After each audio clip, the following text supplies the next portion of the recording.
سورة الزمر تفسیر ابن کثیر۔ الحمدللہ رب العالمین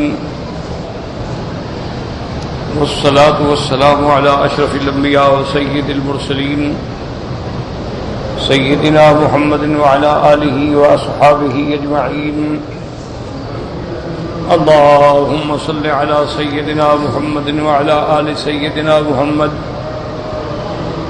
كما صليت على إبراهيم وعلى آل إبراهيم في العالمين إنك حميد مجيد۔ أعوذ بالله من الشيطان الرجيم، بسم الله الرحمن الرحيم۔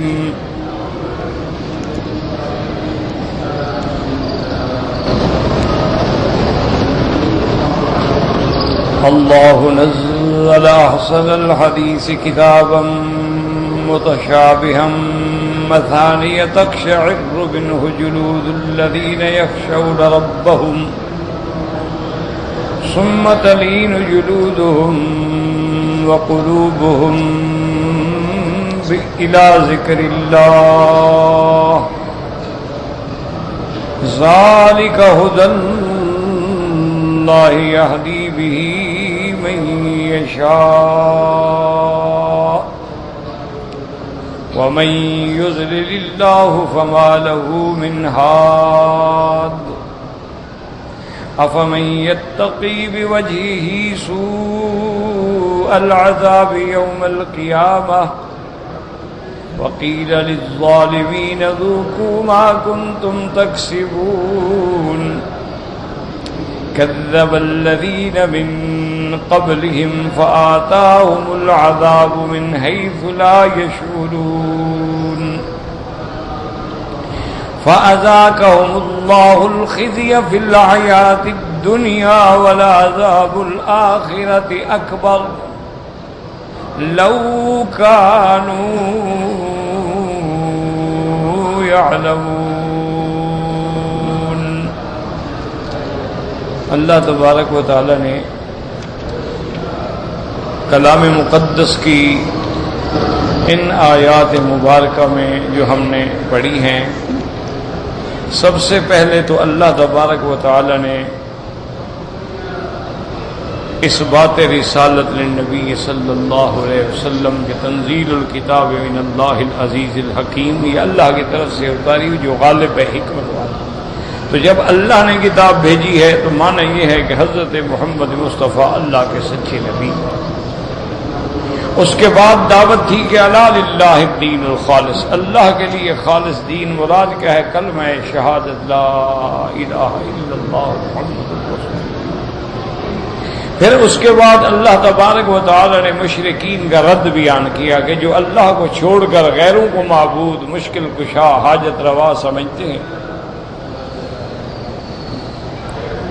اور اپنے زعم باطل میں سمجھتے ہیں کہ یہ اللہ کے ہمیں قریب کر دیں گے، ہمارے سفارشی ہوں گے، اللہ فرمائے یہ جھوٹے ہیں، اللہ ان کا قیامت میں فیصلہ کرے۔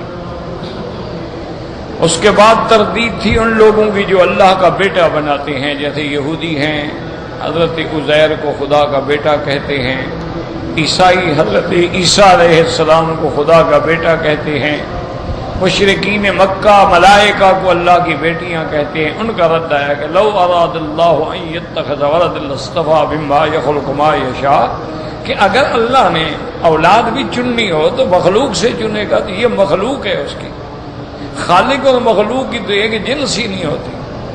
تو اس لیے اللہ تبارک و تعالی پاک ہیں، وہی معبود برحق ہیں، اللہ تعالی واحد لا شریک ہیں، اللہ تعالی تمام عالم پہ متصرف الامور ہیں، اللہ تمام عالم پہ غلبہ رکھنے والے۔ اس کے بعد دلائل قدرت تھے کہ خلق السماوات والارض بالحق، اللہ نے آسمان اور زمین ٹھیک ٹھیک بنائے ہیں، کبھی رات کو دن پہ لپیٹ دیتے ہیں اور کبھی دن کو رات پہ لپیٹ دیتے ہیں۔ وسخر الشمس والقمر كل يجري لأجل مسمى، اللہ تبارک و تعالی نے سورج اور چاند کو تیرے کام میں لگا دیا ہے اور ہر ایک چل رہے ہیں ایک وقت مقرر تک۔ جب وہ وقت معلوم آ جائے گا تو سورج، چاند، زمین، آسمان سب فنا ہو جائیں گے۔ اللہ هو العزیز الغفار، خبردار وہ غالب بھی ہیں اور بخشنے والا بھی۔ پھر دلائل آئے جو انسان کی اپنی ذات سے تعلق رکھتے ہیں، دلائل نفس، خلقکم من نفس واحدۃ، اللہ نے تمہیں ایک انسان سے پیدا کیا، ثم جعل منها زوجها، پھر اللہ نے اسی سے اس کی بیوی حوا کو پیدا کیا۔ تو عورت جو ہے یہ جزو انسانیت ہے، عورت جو ہے انسان کا ایک حصہ ہے، عورت جو ہے انسان کی تانیث کا ذریعہ ہے، عورت جو ہے سکون اور مودت کا ذریعہ ہے۔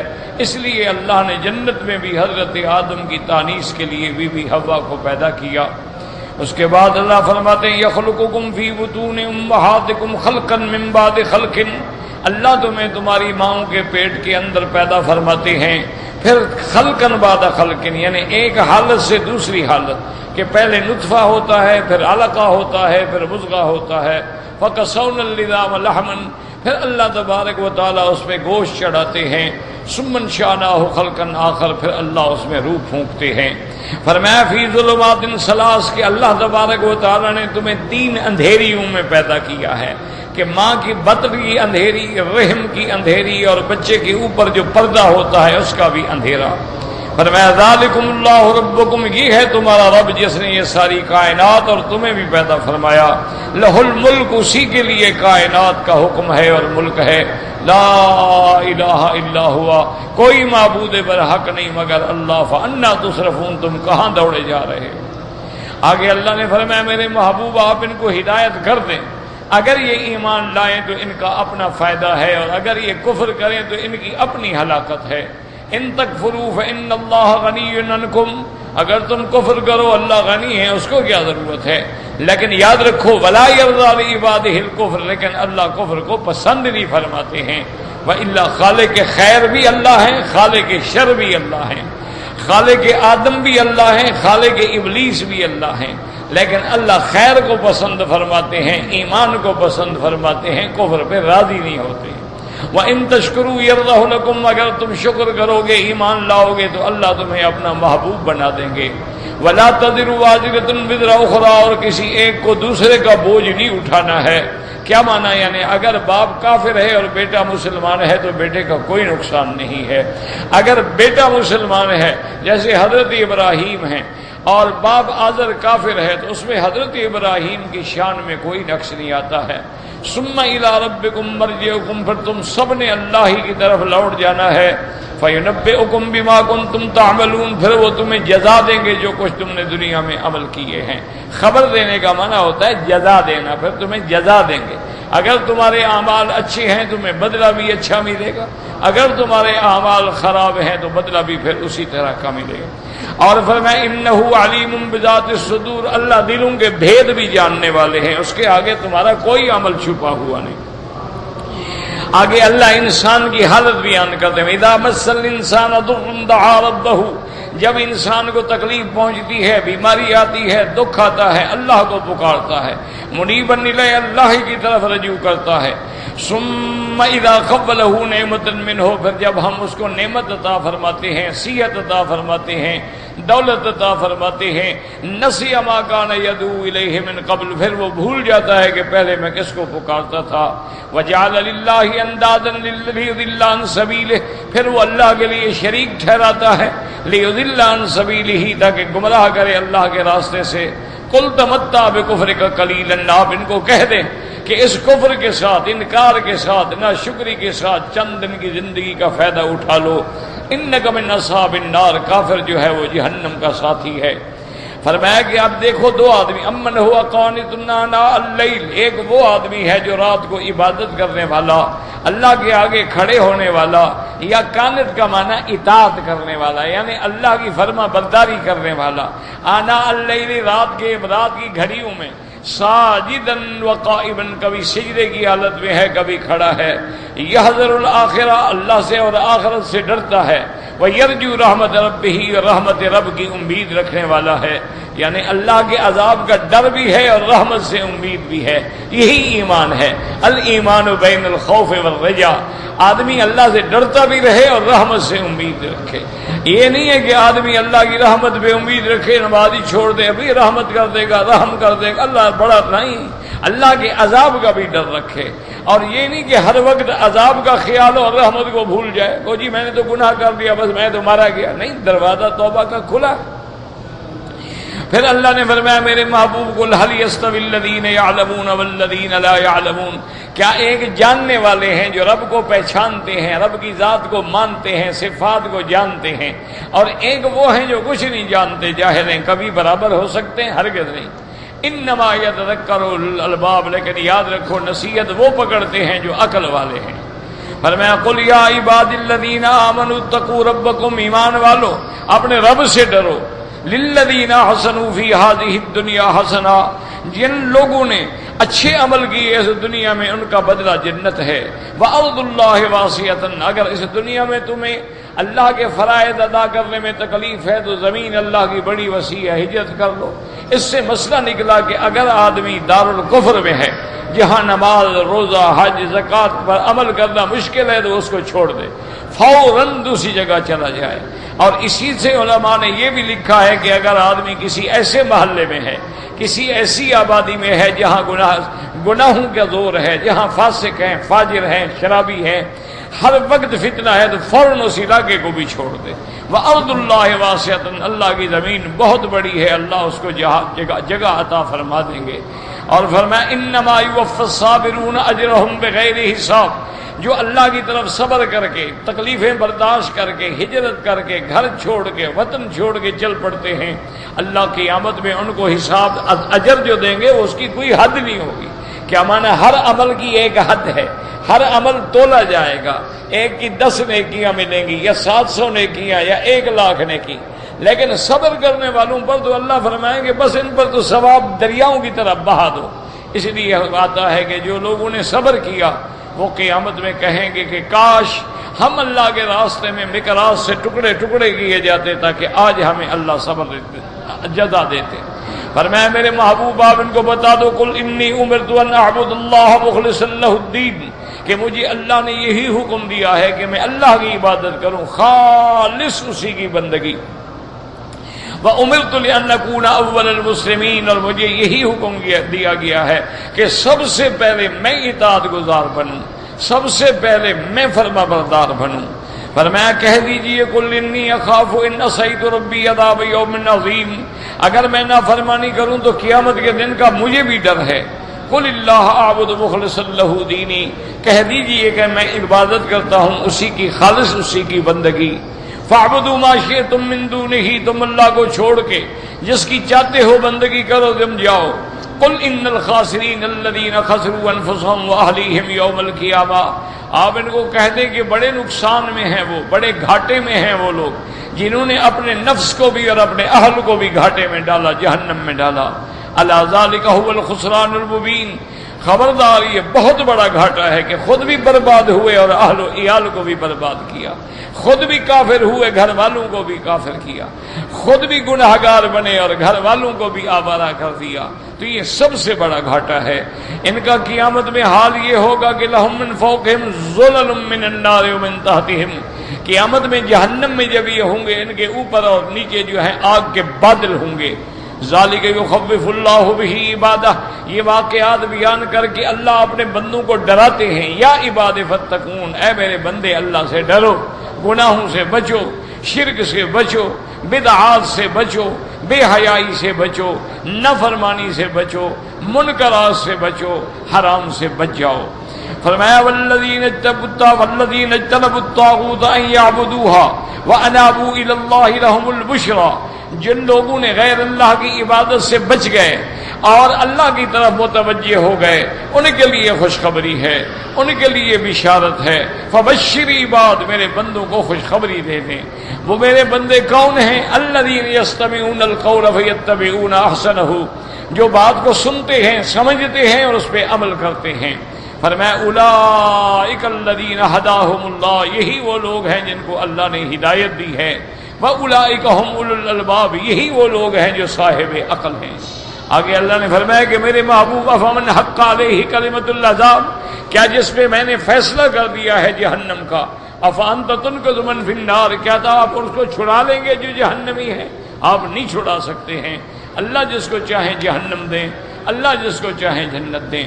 لیکن الذین اتقوا ربهم لهم غرف من فوقها غرف مبنیۃ، جو اللہ سے ڈرنے والے ہیں ان کے لیے اللہ نے بڑے اونچے اونچے جنت میں محل بنائے ہیں، اور وہ ایسے محل ہیں کہ منزلوں کے اوپر منزل ہے، غرفہ کے اوپر غرفے ہیں، تجری من تحتها الانہار، جن کے نیچے نہریں بہہ رہی ہیں۔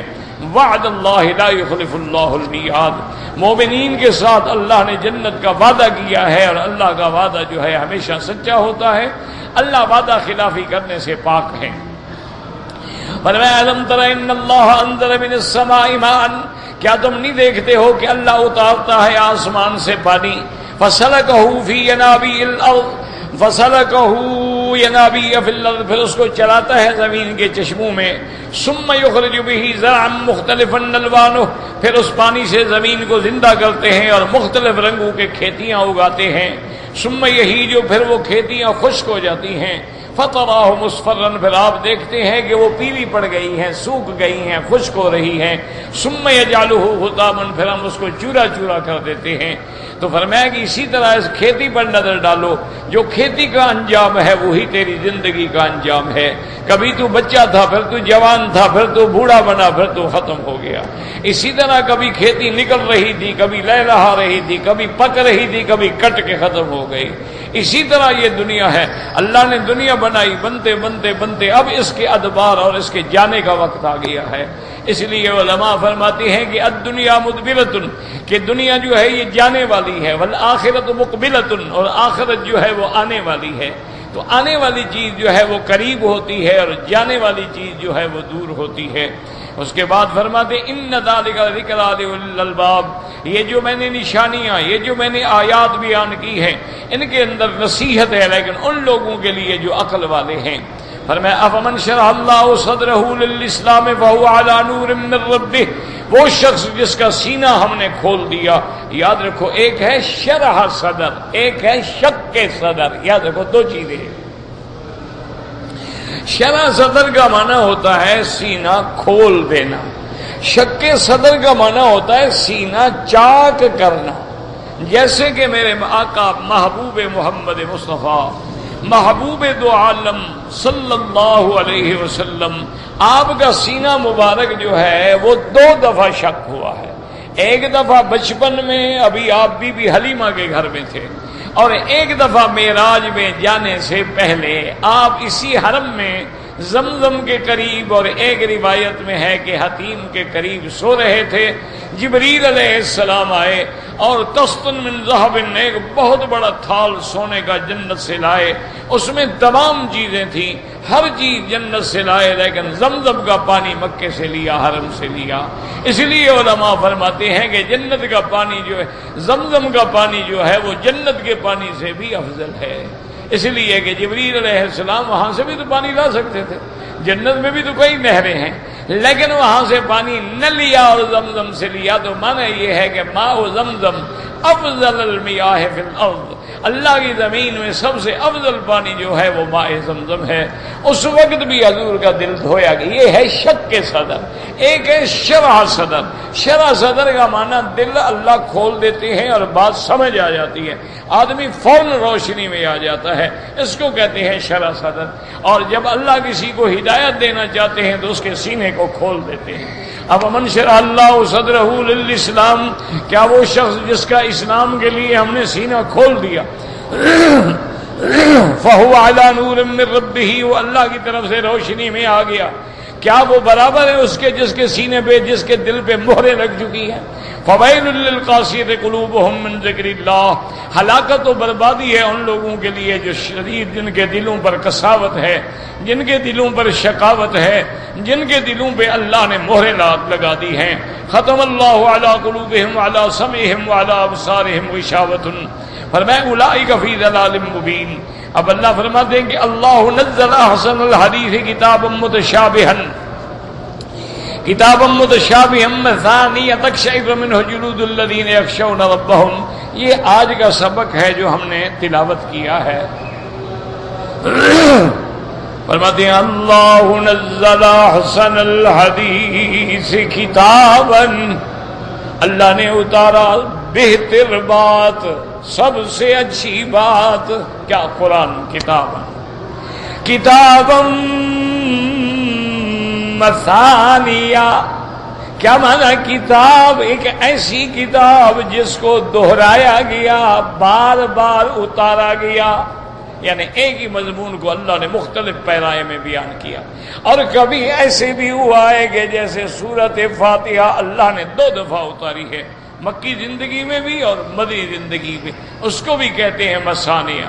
اور قرآن کی شان دیکھیں، تقشعر منہ جلود الذین یخشون ربہم. اللہ فرماتے ہیں کہ جو میرے بندے ہیں، تقشعر منہ، اللہ کے قرآن پڑھتے ہوئے ڈر سے ان کے بدن پہ بال کھڑے ہو جاتے ہیں. تقشعر منہ جلود الذین، لیکن ان کے بال کھڑے ہوتے ہیں الذین یخشون ربہم، جو اپنے رب سے ڈرنے والے ہیں. بی بی اسماء فرماتی ہیں کہ حضور کے صحابہ کا یہی حال تھا. بی بی اسماء بنت ابی بکر رضی اللہ تعالیٰ عنہ بی بی عائشہ کی بہن ہے. وہ فرماتی ہیں کہ صحابہ جب قرآن پڑھتے تھے تو اللہ کے خوف سے ان کے بدن پہ بال کھڑے ہو جاتے تھے، اللہ سے ڈرنے والے تھے صحابہ. اس لیے کبھی کبھی ایسا بھی ہوتا کہ آیت پڑھتے، وعید کی آیت، جہنم کی آیت، اور صحابہ ڈر کے مارے بیمار ہو جاتے، کئی دن تک بستر سے اٹھنے کے قابل نہ رہتے. اسی طرح حدیث میں آتا ہے کہ صحابہ نے سوال کیا کہ یا رسول اللہ صلی اللہ علیہ وسلم قد شبت یا رسول اللہ. صحابہ نے کہا حضور آپ تو بوڑھے ہو گئے، آپ کی داڑھی کے بال سفید ہونے لگ گئے ہیں. حضور نے فرمایا شیبتنی ہود واخواتها، سورت ہود اور اس کی بہنیں، یعنی اس جیسی صورتیں جن میں قیامت کا ذکر ہے، انہوں نے مجھے بوڑھا کر دیا ہے. یعنی اللہ کے عذاب کی جب آیات پڑھتے ہیں کانپ جاتے ہیں، ان کے بدن ہل جاتے ہیں، ان کے بال کھڑے ہو جائے. جسے آپ کہتے ہیں کہ میرے رونگٹے کھڑے ہو گئے، یہ معنی نہیں ہوتا کہ ضروری بال یوں کھڑے ہو جائے، معنی ہوتا ہے خوف طاری ہو جاتا ہے. حضرت اکرمہ جب قرآن کی تلاوت کرتے 3-4 آیتیں پڑھتے اور اس کے بعد بے ہوش ہو جاتے. جب ہوش آتا فرماتے ھذا کلام ربی، ھذا کلام ربی، یہ میرے اللہ کا کلام ہے. یاد رکھیں علماء نے فرمایا تم اگر تلاوت کر رہے ہو تو گویا اللہ سے کلام کر رہے ہو، اور اگر تم حدیث پڑھ رہے ہو تو گویا حضرت محمد مصطفیٰ سے کلام کر رہے ہو. اس لیے علماء نے فرمایا کہ جب قرآن پڑھیں، قرآن پڑھنے کے آداب ہیں.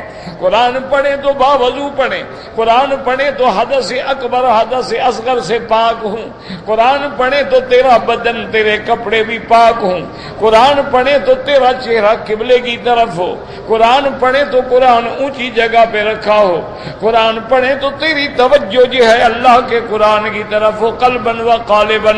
کیونکہ قرآن کہتا ہے فَإِذَا قُرِئَ الْقُرْآنُ فَاسْتَمِعُوا لَهُ وَأَنصِتُوا. جب قرآن پڑھا جائے سنو، سمجھو اور اس پہ خاموش رہو. یعنی قرآن کی شان یہ ہے. اس لیے فقہا نے مسئلہ لکھا ہے کہ قرآن کی تلاوت کرنا تو سنت ہے، لیکن قرآن کا سننا جو ہے وہ واجب ہے. اگر قرآن پڑھا جا رہا ہے تو خاموش ہو جائیں. اس لیے اللہ نے قرآن میں واقعہ بیان فرمایا وَإِذْ صَرَفْنَا إِلَيْكَ نَفَرًا من الجن. اللہ فرماتے ہیں میرے مدنی صلی اللہ علیہ وسلم ہم نے آپ کی طرف جنوں کی ایک جماعت کو بھیجا اور حضور قرآن پڑھ رہے ہیں نماز میں. اب جب جنوں نے قرآن سنا کہنے لگے سب سے فلما حضروا قالوا انصتوا، کہنے لگے چپ کر جاؤ، خاموش ہو جاؤ، سنو کیا پڑھ رہا ہے. فلما قضي ولوا الى قومهم منذرين. اب حضور نے جب نماز ختم کی سارے جن مسلمان ہو گئے، صرف مسلمان نہیں اپنی قوم کی طرف دائی بن گئے، مبلغ بن گئے، تبلیغ کرنے والے، دعوت دینے والے بن کے چلے گئے. اسی لیے اللہ نے میرے نبی کو بھی حکم دیا کہ جب جبریل آتا ہے، جب جبریل قرآن پڑھتا ہے تو آپ اندر اندر قرآن دہراتے ہیں کہ کوئی لفظ رہ نہ جائے، کوئی لفظ بھول نہ جائے۔ اللہ نے فرمایا میرا مدنی لا تحرک بہ لسانک لتعجل بہ، آپ زبان کو حرکت بھی نہ دیں، قرآن سنتے رہیں۔ قرآن کا اتارنا بھی میرے ذمے ہے، قرآن کا جمع کرنا بھی میرے ذمے، آپ کے سینے میں جمانا بھی میرے ذمے، پھر اس کی تفسیر پڑھانا بھی میرے ذمے ہے۔ تو اس لیے یاد رکھیں امام ابو حنیفہ رحمۃ اللہ علیہ اور امام احمد ابن حنبل رحمۃ اللہ علیہ فرماتے ہیں کہ جب قرآن پڑھا جائے، حتیٰ کہ نماز میں امام قرآن پڑھتا ہے تو مقتدی کا کام ہے کہ سنے اور خاموش رہے۔ کیوں؟ وہ کہتے ہیں اللہ کا قرآن ہے، نص قطعی ہے کہ جب اور جہاں قرآن پڑھا جائے خاموش ہو جاؤ، سنو، غور کرو اور خاموش رہو۔ اور یہی تعلیم دی ہے میرے مدنی پاک نے، جو صحیح مسلم میں حدیث ہے، حضور پاک نے جب نماز سکھلائی بندے کو، فرمایا کہ جب امام اللہ اکبر کہے تو تم بھی اللہ اکبر کہو، اور آگے فرمایا جب امام تلاوت کرے تو تم چپ رہو، اذا قرأ فانصتوا، جب وہ تلاوت کرے تمہارا کام سننا ہے، خاموش رہنا ہے۔ اسی سے امام احمد بن حنبل رحمۃ اللہ علیہ نے قرآن کی آیت سے اور احادیث سے مسئلہ لکھا۔ تو اس لیے یاد رکھیں کہ قرآن ایسی چیز ہے، اللہ نزل احسن الحدیث۔ اب دیکھیں پہلے کیا فرمایا تھا، الذین یستمعون القول فیتبعون احسنہ، میرے مومن بندے وہ ہیں جو میری بات سنتے ہیں اور پھر اس کی اتباع کرتے ہیں۔ فرمایا قرآن سب کا سب حسن ہے، قرآن سارے کا سارا خیر ہے۔ مثانیہ، قرآن کو ہم نے بار بار بیان کیا، کیا مانا؟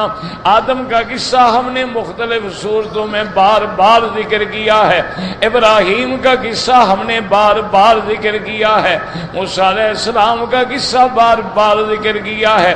اس کا فائدہ کیا ہے؟ ایک تجھے یاد کرنے میں آسانی ہو اور دوسرا تمہیں سمجھنے میں آسانی ہو۔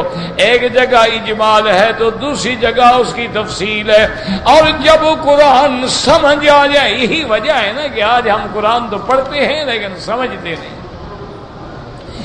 آج دنیا میں قرآن پڑھنے والے تو بہت ہیں لیکن سمجھنے والے بڑے کم ہیں۔ اچھا، بعض لوگ بیچارے کوشش کرتے ہیں تو وہ صرف ترجمہ پڑھ لیتے ہیں، وہ بھی بڑی نعمت ہے، لیکن قرآن سمجھنے کے لیے ضروری ہے، قرآن پڑھنے کے لیے ضروری ہے، اور قرآن کو سمجھنے کے لیے ضروری ہے کہ قرآن والے کے پاس آئیں۔ اگر آپ نے لوہے کا کام کرنا ہے تو لوہار کے پاس جائیں، آپ نے زیور بنانا ہے تو سنار کے پاس جائیں، آپ نے بلڈنگ بنانی ہے تو انجینئر کے پاس جائیں۔ اگر آپ نے قرآن سمجھنا ہے تو قرآن والوں کی خدمت میں جا کے بیٹھیں، ان سے سمجھیں کہ قرآن کیا کہتا ہے۔ اللہ نزل احسن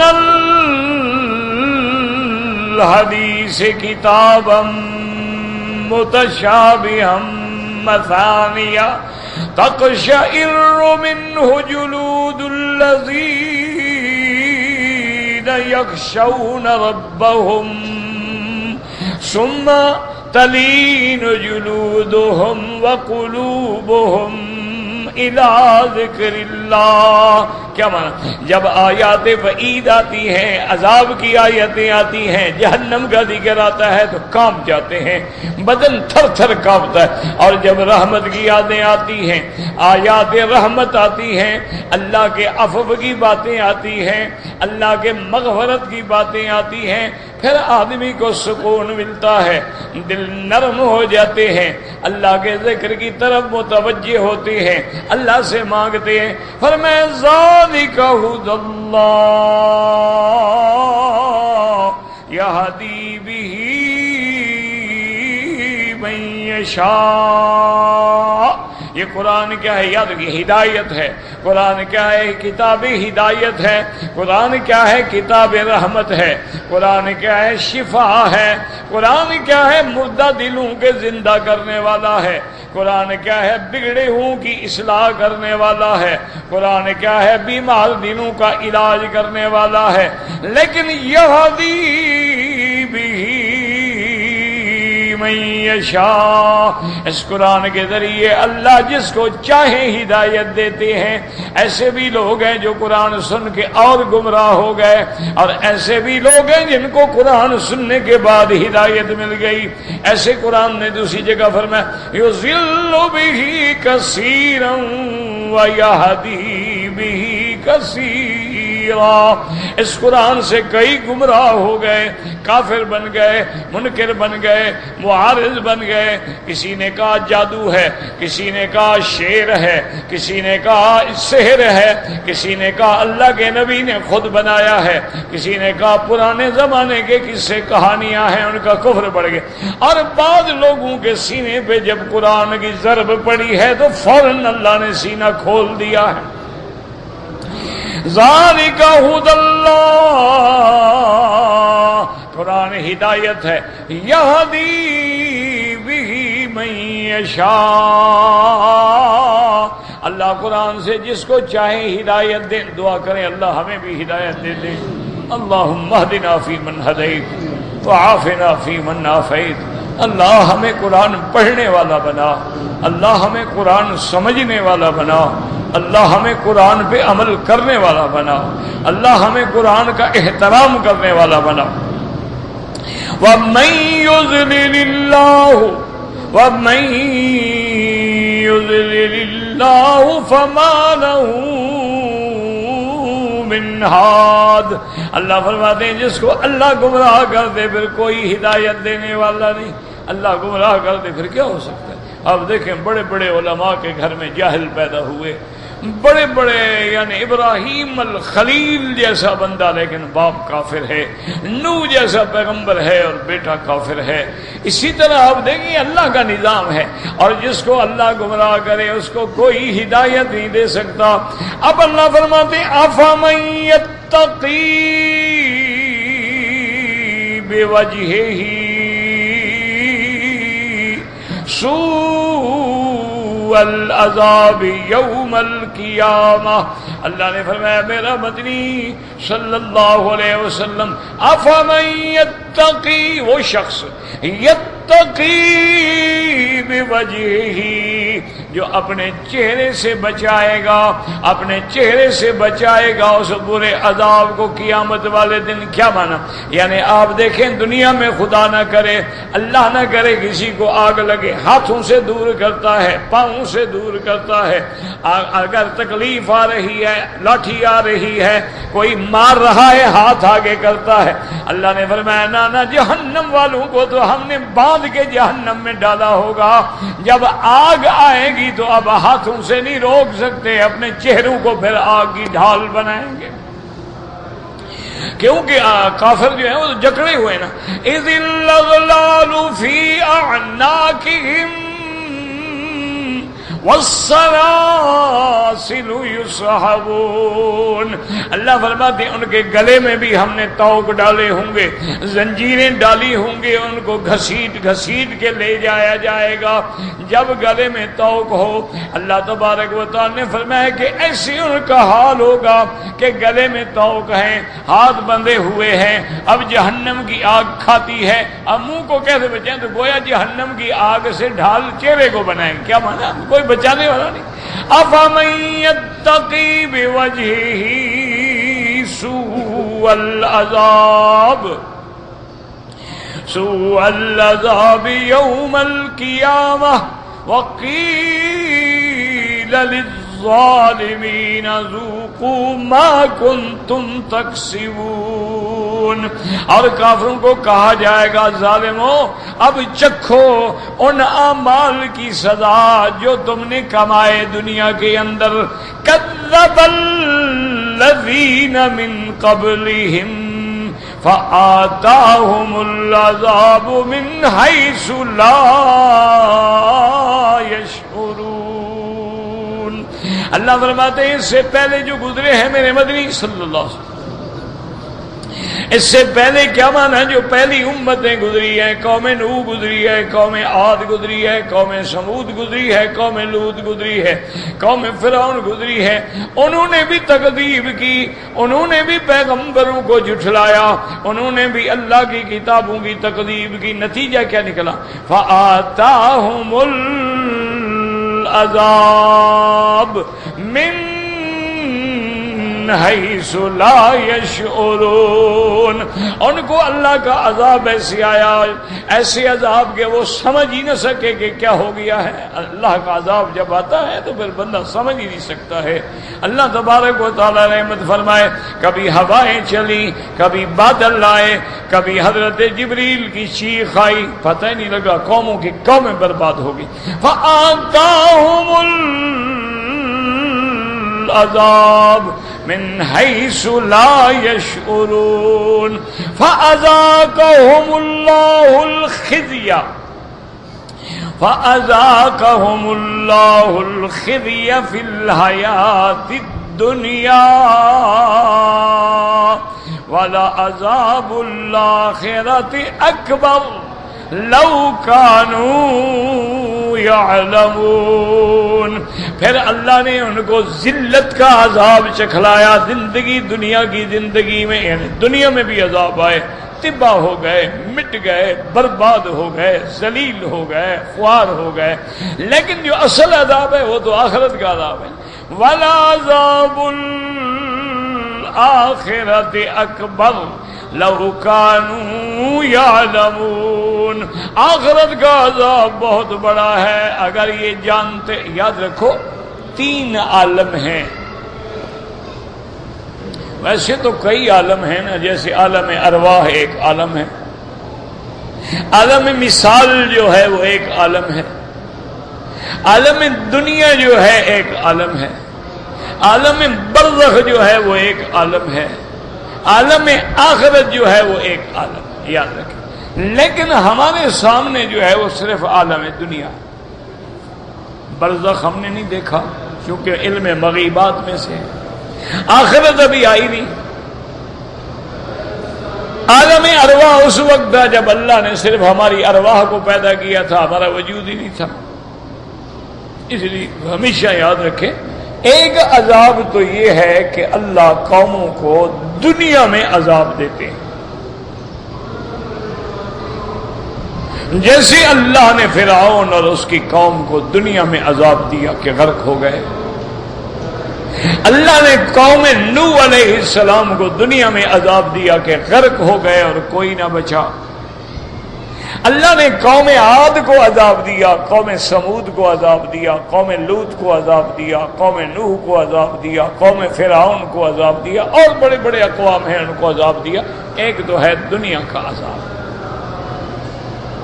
اور ایک عذاب ہے عالم برزخ کا عذاب۔ کیا مانا؟ مرنے کے بعد جب ہم قبر میں جائیں گے تو مومن کے لیے وہ قبر جنت ہے اور کافر کے لیے جہنم۔ بظاہر دونوں کے لیے قبر ہے، گڑا ہے۔ اچھا، بظاہر آپ دیکھتے ہیں کہ ایک آدمی ہے، ان کی 2، ایک مسلمان ہے، ایک کافر ہے، دونوں کی لاشیں جو ہیں وہ کسی کولڈ ہاؤس میں رکھی گئی ہیں، ٹھنڈی جگہ پہ رکھ دی گئی ہیں، بظاہر دونوں رکھے ہوئے ہیں، لیکن آخرت کا انجام جو ہے، برزخ کا عذاب جو ہے، وہ ہمیں نظر نہیں آتا، کبھی کبھی اللہ دکھا دیتے۔ یعنی اس کی مثال یوں سمجھیں کہ دنیا میں عذاب جو ہے وہ بدن پہ ہوتا ہے، روح ہمیں نظر نہیں آتی، ورنہ تو ہر چیز میں روح ہے، روح ہے تو حرکت ہے نا، روح نہ ہو تو بس ختم، سن ہو گیا۔ عذاب ہاتھ پہ ہو رہا ہے، چور کا ہاتھ کٹ رہا ہے، لیکن ساتھ روح کو بھی تو علم ہو رہا ہے۔ اب کسی کو کوڑے لگ رہے ہیں، کوڑے تو بدن پہ لگ رہے ہیں، لیکن روح بھی عذاب بھگت رہی ہے۔ لیکن مرنے کے بعد جو عذاب ہوگا اس کا تعلق روح سے ہوتا ہے، جسد چاہے ہمیں نظر آئے کہ کوئی عذاب نہیں، لیکن اس کی روح کو پھر عذاب ہوتا۔ نعیم جو ہے وہ بھی روح کو ہوتی ہے، بظاہر ہمیں کچھ بھی معلوم نہیں ہوتا، کبھی کبھی اللہ نمونہ دکھلا دیتے ہیں کہ قبر کھولی تو سانپ ہیں اور بچھو ہیں، قبر کھولی تو آگ جل رہی ہے، کسی کو دفن کیا گیا تو قبر نے اٹھا کے باہر پھینک دیا۔ ایک آدمی مرتد ہو گیا تھا، مسلمان بن گیا، حضور کے ساتھ رہا، قرآن بھی لکھتا تھا، بعد میں مرتد ہو گیا، جا کے لوگوں کو کہتا تھا کہ قرآن تو میں لکھتا تھا، اللہ کے نبی کے پاس تھوڑا وحی تھوڑی آتی ہو تو میں لکھ دیتا تھا۔ نتیجہ بہرحال یہ ہوا کہ جب وہ مرا، اس کو جا کے قوم نے دفن کیا، صبح گئے تو لاش باہر پڑی تھی۔ انہوں نے سوچا کہ مسلمانوں نے انتقام لیا ہے، دوسرے دن انہوں نے مزید گڑا نیچے کر کے کھودا، اس کو دفن کیا، پھر گیا تو لاش باہر پڑی تھی۔ تیسرے دن انہوں نے اور گہرا گڑا کھودا، اس کو دفن کیا، اچھی طرح اوپر اینٹیں لگائیں، مضبوط کیا، پھر گئے دیکھا تو لاش باہر پڑی۔ انہوں نے کہا چھوڑ دیا، انہوں نے کہا چھوڑ دو، ویسے کتے وغیرہ کھا جائیں گے، یہ اللہ کا عذاب ہے، مسلمان نہیں نکال رہے۔ تو کبھی کبھی اللہ دنیا میں بھی دکھا دیتے ہیں کہ آدمی نے قبر، جیسے کہ میرے آقا رحمت دو عالم محبوب دو عالم سیدنا محمد مصطفیٰ آپ گزرے تو قبریں تھیں، فرمایا انہما لیعذبان، ان دو قبر والوں پر عذاب ہو رہا ہے۔ اللہ کے نبی نے دیکھا اور فرمایا وما یعذبان فی کبیر، ان کو جس گناہ میں عذاب ہو رہا ہے اس کو یہ بڑا بھی نہیں سمجھتے تھے۔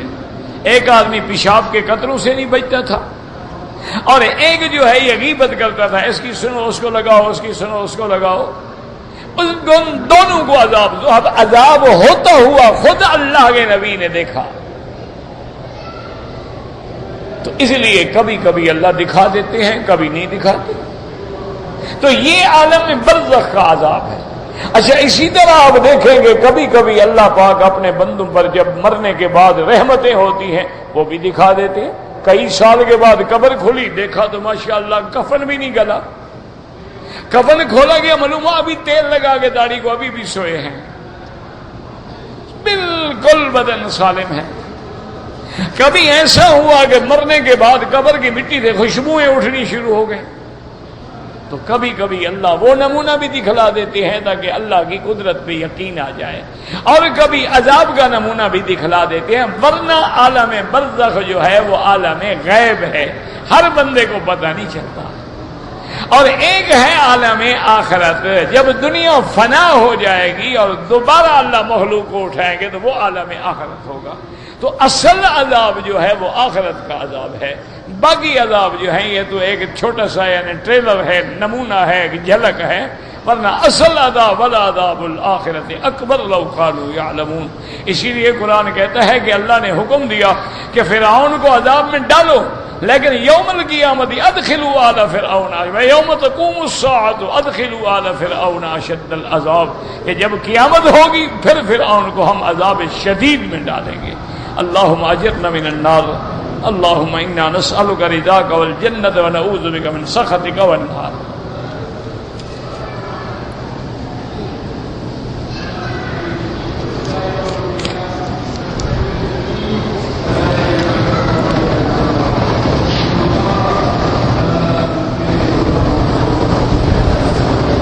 بھائی آپ اپنا طواف کریں تو مرضی ہے، طواف کرنے کے بعد اس کا ثواب اپنے والد کو، والدہ کو، رشتہ دار کو، کسی کو دیں، آپ کی مرضی ہے۔ یہ کوئی ضروری نہیں کہ پہلے اس کا کرو یا پہلے اس کا، تمہاری مرضی ہے۔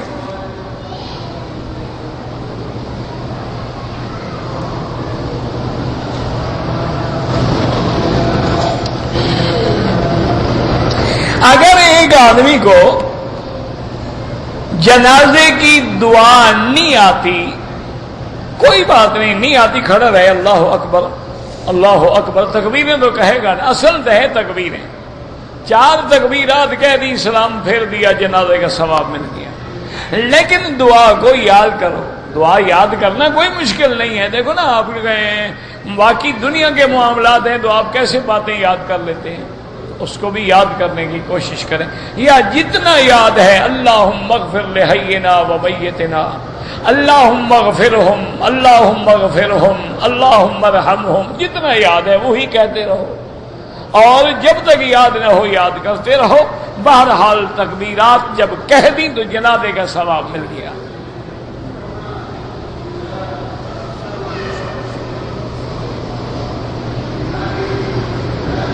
کہتے تھے کہ جو لوگ حج کے دنوں میں اپنی بکریوں کے پیسے بینک میں جمع کراتے ہیں، دیکھو بات یاد رکھو، ایک مسئلے کو سمجھو، بلا وجہ جھگڑوں میں نہ پڑو۔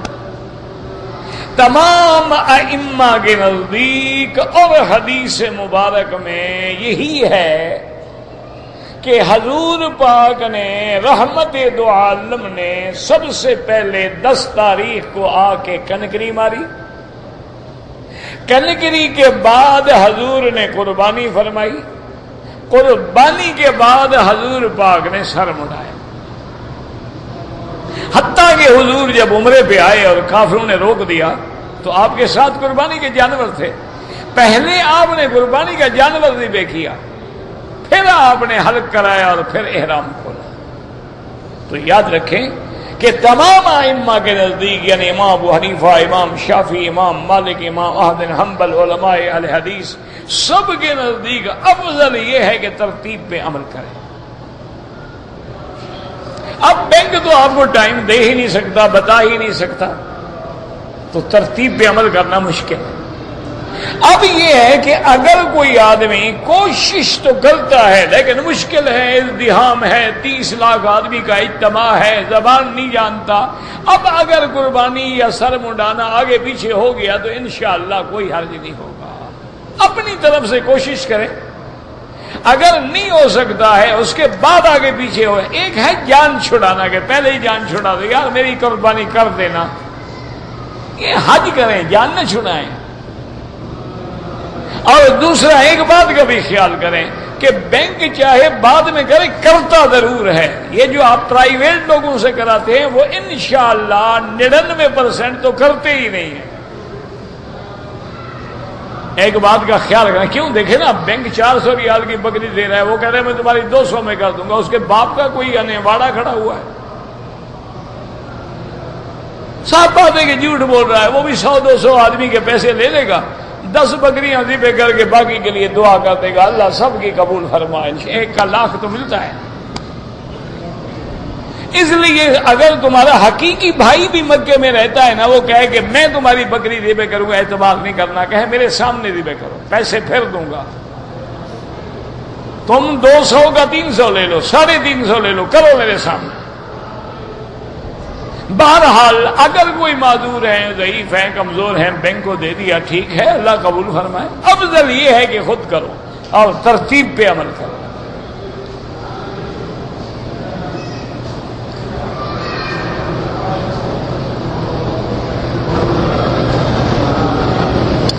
جب ایک آدمی کی ڈیوٹی 8 گھنٹے ہے، گھر سے پہنچنے میں 4 گھنٹے لگ جاتے ہیں، یہ بھی ڈیوٹی میں شمار ہوں گے، ڈیوٹی تو 8 گھنٹے وہاں جا کے کرو گے نا، جہاں ڈیوٹی ہے تو جا رہے ہو، نہ جاؤ پھر تمہیں 8 گھنٹے کی تنخواہ ملتی ہے، تو ڈیوٹی تو 8 گھنٹے، یہ آنا جانا تمہارے مقدر میں، قریب جگہ لے لو، نہ وقت صرف کرو، یہ تھوڑا کہ یہ 4 گھنٹے ڈیوٹی میں ہو گیا، وہاں جا کے 4 گھنٹے کے بعد چھٹی کر کے بھاگ جاؤ گے، 8 گھنٹے پورے ہو گئے، پھر تو 4 گھنٹے جاتے لگے، 4 آتے گئے، تو دفتر جانے کی ضرورت ہی نہیں۔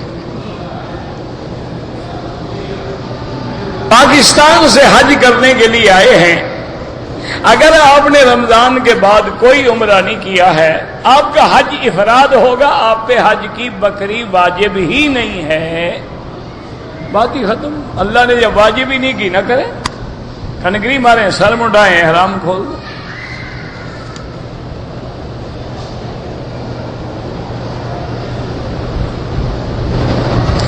ہم میاں بیوی مکے میں رہتے ہیں، حج کا ارادہ ہے، ہم نے ایک کتاب میں پڑھا ہے کہ حج سے پہلے عمرہ کر لیں، کسی کتاب میں نہیں لکھا ہوا، تم نے پڑھنے میں غلطی کی ہے۔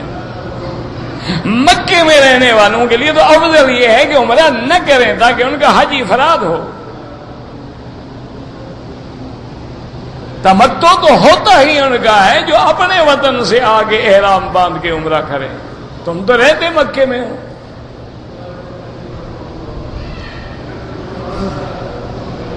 عمرہ ادا کرنے کے بعد اگر ہم اپنے وطن جا رہے ہیں طواف الوداع لازم ہے؟ بالکل لازم نہیں. عمرے والے کے لیے طواف الوداع واجب نہیں ہے، حج والوں کے لیے طواف الوداع واجب ہے، لیکن عمرے والے کے لیے بھی افضل یہ ہے کہ طواف کرے. اور یار مسئلے نہ پوچھے کرو، عبادت کیا کرو. پتہ ہے مر جائیں پھر نصیب ہوگا کہ نہیں ہوگا. یہ ہر وہ مسئلہ پوچھتے ہیں کہ جان چھوٹے بس کسی طرح. بھئی ظہر کی 4 رکعت پہلے سنت ہے، کہتے ہیں جی حدیث میں 2 بھی تو. ہاں ٹھیک ہے، تاکہ 2 سے تو جان چھوٹ گئی نا. تو اگر 4 والی حدیث پہ عمل کر لو تو 2 والی حدیث پہ تو خود بخود عمل ہو گیا، دونوں حدیثوں پہ عمل ہو گیا. لیکن ہم کہتے ہیں کسی طرح جان چھوٹے.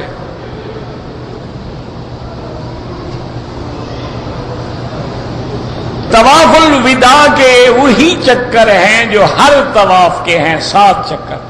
حجر اسود سے شروع کریں، حجر اسود پہ 1 چکر. طواف وداع ہو، نفل ہو، افاضہ ہو، طواف قدوم ہو، کوئی طواف ہو، 7 چکر ہیں. یہ اللہ کی حکمت ہے. آسمان کتنے ہیں؟ ہاں جی زمینیں. سجدہ کتنے اعضاء پہ کرتے ہو؟ تو حکمت ہے. جنت کے دروازے کتنے ہیں؟ جہنم کے دروازے کتنے ہیں؟ 7. تاکہ 7 طواف کرو اللہ جہنم سے بچائے، 7 چیزوں پہ سجدہ کرو اللہ ان کو جہنم سے بچائے. یہ اللہ کا نظام ہے.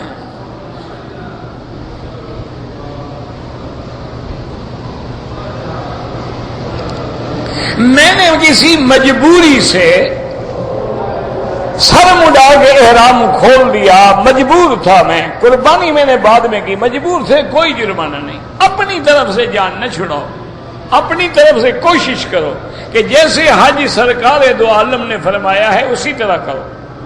حضور پاک نے بھی بعد میں صحابہ نے پوچھا تو فرمایا افعل فلا حرجا، ارمے فلا حرجا، اچھا کنگری مار لو کوئی گناہ نہیں.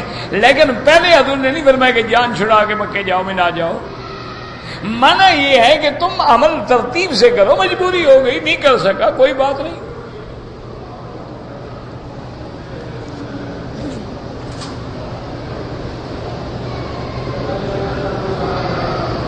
اگر آپ نے مدینہ منورہ سے عمرہ کر لیا ہے، حج بھی کرنا ہے تو بکری لازم ہے.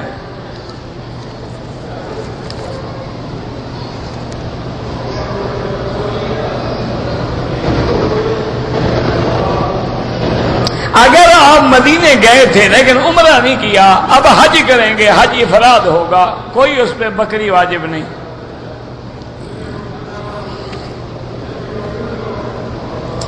کہتے جی مجھے وسوسے بڑے آتے ہیں. میرا بھائی وسوسے کا کوئی علاج نہیں. اور دوسرا وسوسے آنا خود نہ لاؤ، ویسے آئے تو معاف ہیں، اس پہ ہم پر کوئی گناہ بھی نہیں، زیادہ فکر کرنے کی کیا ضرورت ہے. آنے تو جتنے آتے ہیں. ایک آدمی نے، ایک یہودی نے حضرت ابو بکر سے پوچھا کہ ہم جب عبادت کرتے ہیں تو ہمیں وسوسے نہیں آتے، مسلمان عبادت کرتے ہیں ان کو وسوسے آتے ہیں، اس کی کیا وجہ ہے؟ آپ نے فرمایا اگر ایک مکان میں 2 کمرے ہیں، ایک میں سونا چاندی ہے خالی ہے تو ڈاکو کہاں جائے گا؟ میں نے کہا جہاں سونا چاندی کا، تمہارے دل ایمان سے خالی ہیں، شیطان کو محنت کرنے کی ضرورت ہی نہیں ہے. وسوسہ آئے گا ہی اسی کو جس کے اندر دولت ایمان ہے. کوئی حرج نہیں، آتے رہیں آتے رہیں، خود نہ لاؤ.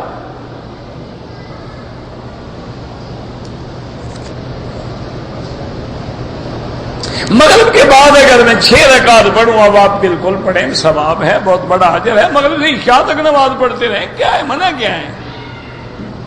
ہم ان لوگوں میں نہیں ہیں کہ عبادت کو کترنا شروع کر دیں، گھٹاتے جائیں گھٹاتے جائیں. ہم کہتے ہیں ساری رات کھڑے رہو. قم اللیل الا قلیلا.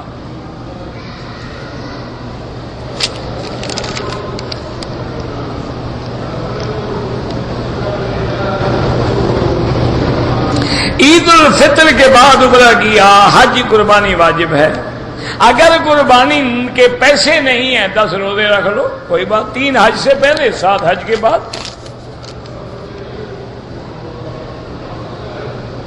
جو قربانی تم اپنے ملک میں کرتے ہو پاکستان میں وہ الگ چیز ہے، یہ حج کی بکری ہے، یہ تو ہدیہ تمتع ہے، قربانی نہیں ہوتی ہے. میرے والد بیمار ہیں، آپ ان کے لیے حج کریں، بالکل کریں. کا کام جو ہے مسلمانوں کو نقصان ہوتا ہے نہ کیا کریں. کھانے کے دوران میں کوئی سلام کرے، سلام نہیں کرنا چاہیے، کوئی کرے تو جواب دے دیں.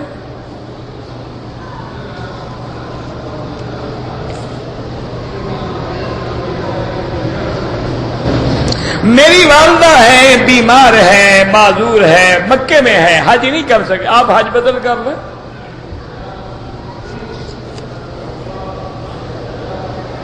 ظہر کی نماز کی 4 رکعت سنت کب سے شروع ہوئی؟ جب سے نبی پاک آئے. سنت ہوتی ہوئی ہے جو نبی کے نے عمل کیا ہو اللہ کے بندے. اور سنت کیا ہوتی ہے؟ سنت بھی بعد میں شروع ہوتی ہے. سنت مانا وہ طریقہ جو نبی پاک نے کیا.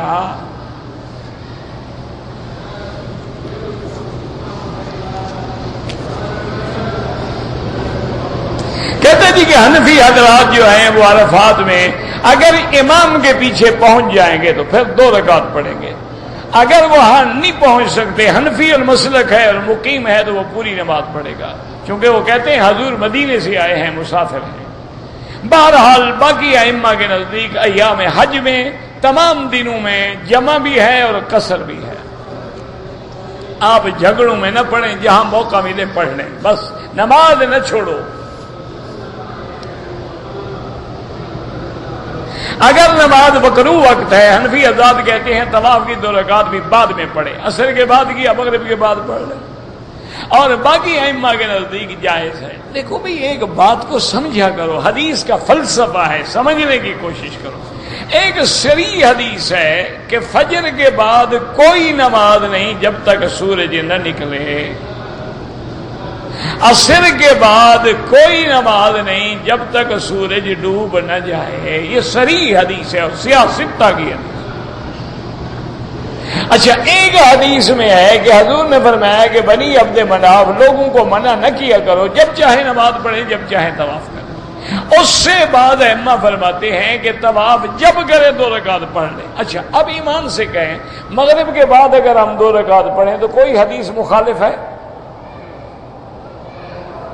عصر کے بعد پڑھیں تو ایک حدیث تو مخالف کھڑی ہے نا.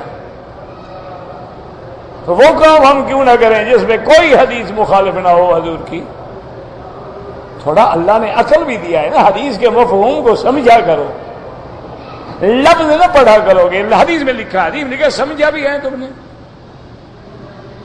وہ عمل کرو. اب دیکھیں نا، مثلاً ایک آدمی نے 20 رکعت تراویح پڑھی رمضان میں، ایک حدیث میں 11 بھی موجود ہیں، 13 بھی موجود ہیں، 8 بھی موجود. اب جس نے 20 پڑھی ہیں ساری حدیثوں میں عمل ہو گیا کہ نہیں؟ جس نے 8 پڑھی ہیں باقی حدیثیں 13 والی کہاں گئی، 11 والی کہاں گئی، 20 والی کہاں گئی؟ تو کچھ عقل کرو، کوشش کرو کہ حضور کی ہر بات پہ عمل ہو. اب مسئلہ یوں سمجھ لو کہ فجر کی نماز پڑھ کے تم نے جانا ہے، قافلہ تیار کھڑا ہے، بسیں تیار کھڑی ہیں، کب لو 2 رکعت پڑھ لو، چلے جاؤ. اگر تم نے بیٹھنا ہے تو کیوں حدیث کی مخالفت کرو؟ بیٹھ جاؤ، بعد میں پڑھو.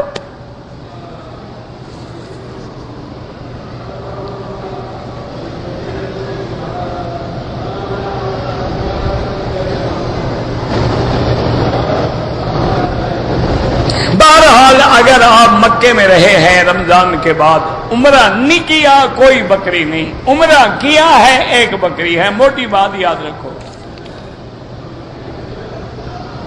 حج بدل کرنے کے لیے کسی کو جب ہم کہتے ہیں تو اس کو پیسے بھی دیتے ہیں. وہ نوکر تھوڑا ہے تمہارا کہ تمہاری طرف سے مفت کرے گا. یا تو بیٹا باپ کا کر رہا ہے مفت کرے گا، دوسرا آدمی مفت کیوں کرے گا؟ کرایہ بھی اپنی طرف سے بھرے، خیمے کے پیسے بھی خود دے کہ ملازم ہے تمہارا. یہ کوئی بات ہے؟ اجرت دینا بالکل جائز ہے. داڑھی منڈانے والا جو ہے وہ امام نہیں بن سکتا، کیونکہ داڑھی منڈانا گناہ کبیرہ ہے اور کرنے والا فاسق ہو جاتا ہے. رکن یمانی جو ہے یہ بھی بہت بڑا مقام ہے، جہاں آدمی ہاتھ پھیرتا ہے اللہم بسم اللہ اللہ اکبر وللہ الحمد اللہم انی اسألک العفو والعافیہ ربنا آتنا. تو اللہ کے فرشتے کھڑے ہیں، کہتے ہیں اللہ اس بندے کی دعائیں قبول فرما لے. ربنا تقبل منا انک انت السمیع العلیم وتب علینا انک انت التواب الرحیم. دعا کریں پاکستان میں، بلوچستان میں جو زلزلہ آیا، اللہ اور مسکینوں پہ رحم فرما.